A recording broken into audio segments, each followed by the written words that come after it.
గత 2 ఏళ్ల నుండి చూస్తే ఒక 100 సార్లు 150 సార్లు వార్త రాసుంటారు. వైసీపీ ఖాళీ అయిపోతుంది, వెళ్ళిపోతున్నారు. 10 సంవత్సరాల అధికారంలో లేని తెలుగుదేశం పార్టీనే ఖాళీ కానప్పుడు 5 ఏళ్లలో వచ్చింది, మళ్ళీ మొన్న 23కి పడిపోయినప్పుడే ఖాళీగా ఉంది.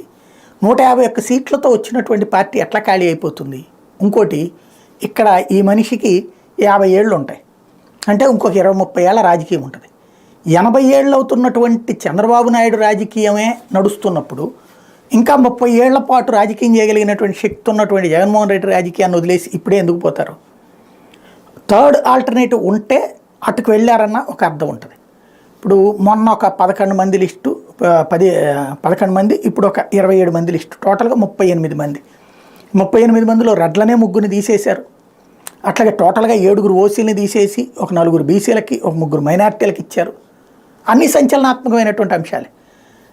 గత 2-3 ఏళ్ల నుంచి అదిగో ఖాళీ అయిపోతుంది.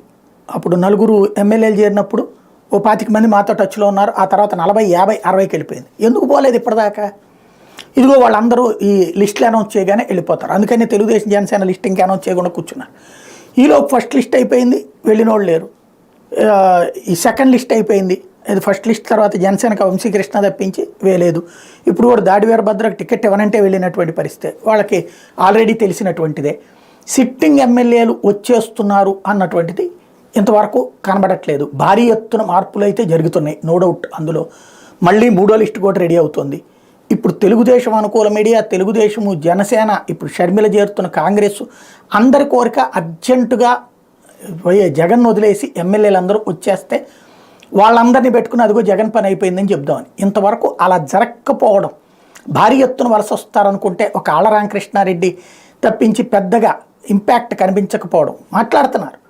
భారీగా వలసలు వెళ్ళిపోతారన్నటువంటి ఆశతో ఉన్నారు, కావాలని కోరుకుంటున్నారు. మరి వైసీపీలో ఉన్నటువంటి ఎమ్మెల్యేలు వెళ్తారా లేదో చూడాలి.